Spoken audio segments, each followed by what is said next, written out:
दोस्तों, भारत अपने जन्म से ही कृषि प्रधान देश रहा है।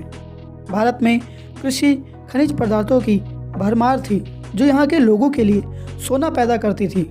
लेकिन इन सब के बावजूद हमारी स्थिति पहले जैसी नहीं है और इसका सबसे बड़ा कारण है युद्ध। भारत पर कई बार आक्रमण हुए और आक्रमण करने वालों ने हमें खूब लूटा और ये सब मुमकिन हो पाया क्योंकि उस समय हमारे बीच मौजूद थे कुछ गद्दार। तो आज हम आपको भारत के उन गद्दारों के बारे में बताने जा रहे हैं जिन्होंने अगर उस समय देश के साथ गद्दारी नहीं की होती तो हम आज भी सोने की चिड़िया होते। लेकिन अगर आपने हमारे चैनल को अभी तक सब्सक्राइब नहीं किया है तो चैनल को सब्सक्राइब कर ले और वीडियो को शुरू करें।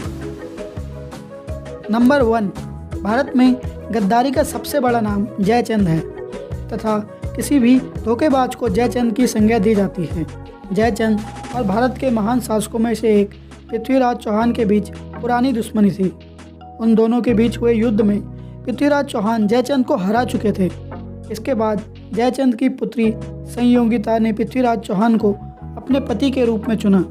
इससे जयचंद जल भुन गया और किसी भी कीमत पर पृथ्वीराज चौहान से बदला लेना चाहता था और इसी के चलते उसने मोहम्मद गौरी को पृथ्वीराज चौहान से युद्ध करने के लिए न्योता दिया तथा युद्ध में मोहम्मद गौरी की सहायता भी करी। लेकिन बाद में मोहम्मद गौरी ने कंदावर के युद्ध में जयचंद की भी हत्या कर दी। जयचंद की इसी गद्दारी के चलते भारत में इस्लामी शासन की शुरुआत हुई। नंबर 2, राजा मान सिंह। हिंदुस्तान के दूसरे देशद्रोही का नाम है मान सिंह। एक तरफ जहां महाराणा प्रताप भारतवर्ष को आज़ाद कराने के लिए दर दर भटक रहे थे और जंगलों में रहकर घास की रोटियां खाकर देश को मुगलों से बचाने की कोशिश कर रहे थे, तो वहीं मान सिंह मुगलों का साथ दे रहे थे। राजा मान सिंह मुगलों के सेना प्रमुख थे और वह आमेर के कचवाहा राजपूत राजा थे। महाराणा प्रताप और मुगलों के सेना के बीच लड़े गए हल्दीघाटी युद्ध में वो मुगलों के सेनापति थे। इस युद्ध में महाराणा प्रताप ने मान सिंह को मारकर उसकी गद्दारी की सज़ा उसी वक्त दे दी। नंबर 3, जयाजी राव सिंधिया।